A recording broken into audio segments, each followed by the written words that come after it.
And what do you, when you're angry about what's going on in California or in the United States as it relates to the environment, what are you talking about? If I was a fly on the wall. And Rochelle, help me out. Tell me if my memory is correct. I really don't get mad about that stuff. No, he just gets mad at me, but it has nothing to do with the environment. She gets all of it. But I really don't. I find it so counterproductive to get mad about these things. I just find new ways to engage people. Like, perfectly, let me give you an example. A lot of my friends are really mad that there are a large amount of people who do not believe in global climate change. And so when I give talks, I always say, I'm sure there might even be some people here. I know there are many people who do not believe in global climate change. So let's do this then. Let's agree to disagree on that. But do you believe that the air is polluted here in Houston, Bakersfield, and LA? And it is. Oh, they know it is because they're breathing it. Okay, yeah, I agree with that. Do you believe we have an overdependence on Mideast oil, like my friend Boone Pickens, an oil man, believes? Yeah, I believe that too. Do you believe you'd like to save some money? Yeah, I believe all three of those things. Good. Now, I've got some solutions for those three things.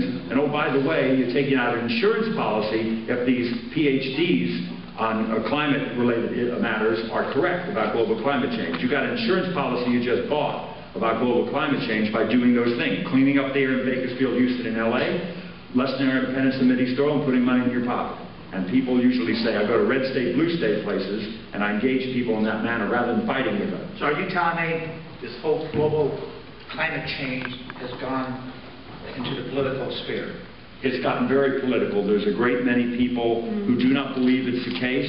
They look at data, correct data about weather. Weather is different than climate. They're really two different things. So whether, oh, it's really cold, that was my next question. Big ski season, the snow's coming like crazy, and the climate, global temperatures, and that's one matter, and then weather is another matter.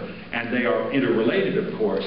But, it seems like there is a problem when you see the amount of ice that's melting in the Arctic Circle, Greenland, the ice that's leaving that landmass. And that's the most dangerous kind of ice, the one that's leaving land and going off land. Because if you have ice that's already in water, it melts like a glass filled with ice. That ice melts. The water doesn't go up 1 nanometer.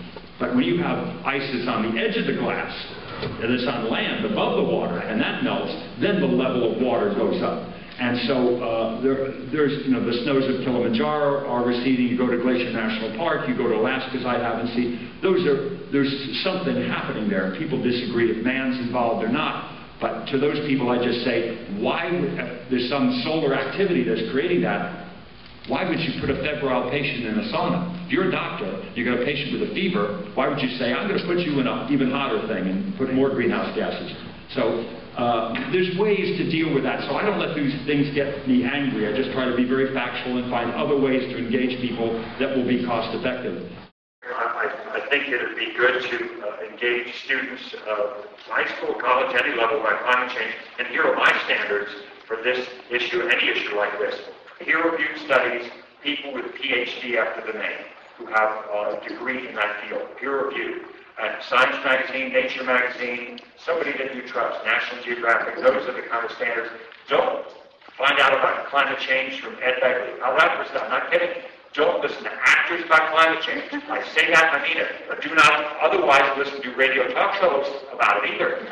They're not experts either. Don't listen to TV, radio talk show hosts from any of the networks. You know what I'm talking about. Or me. Go to peer-reviewed studies, Science magazine, Nature magazine, go in the science department of this college or any university in America and talk to people about weighty matters like climate change.